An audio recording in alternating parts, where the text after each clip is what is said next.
I remember Seth calls it the Barnes & Noble ministry.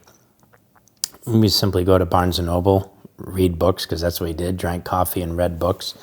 And when the books were on the table and he's sitting around in the comfy chairs, and people would always, whoa, what is that? Thomas Aquinas, do you actually believe that stuff?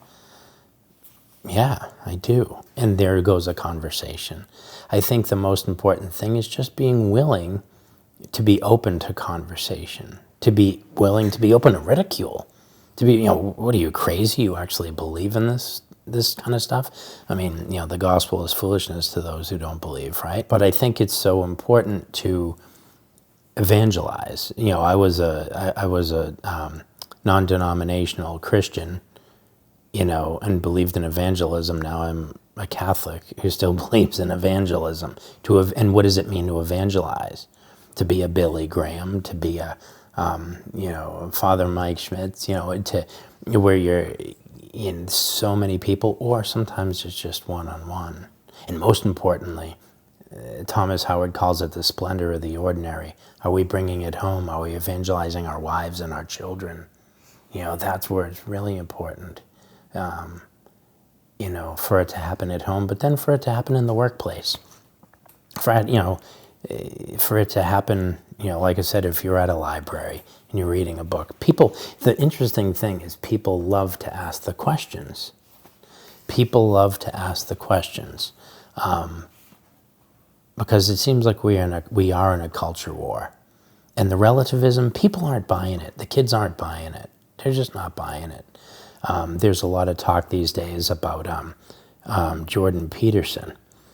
And I think there's a reason for a lot of that talk, because the man has courage to speak his conscience. And people are listening. And we as Christians, we as Catholic Christians, need to do the same. We need to be faithful to our Lord, and we need to listen to our conscience. There needs to be enough evidence to convict us as Christians. If there's no evidence, there's something that we need to ask about. There's some questions we need to ask ourselves. Looking at some of the different movements, especially here in America, the born again era, conversion. The word is conversion. We're called to conversion. The beautiful thing with a tradition, an orthodox understanding of salvation is I was saved, I am saved, but I'm being saved. Whereas in most evangelical circles that I've encountered, you're either saved or you're not saved. And when were you saved? When was that magical moment?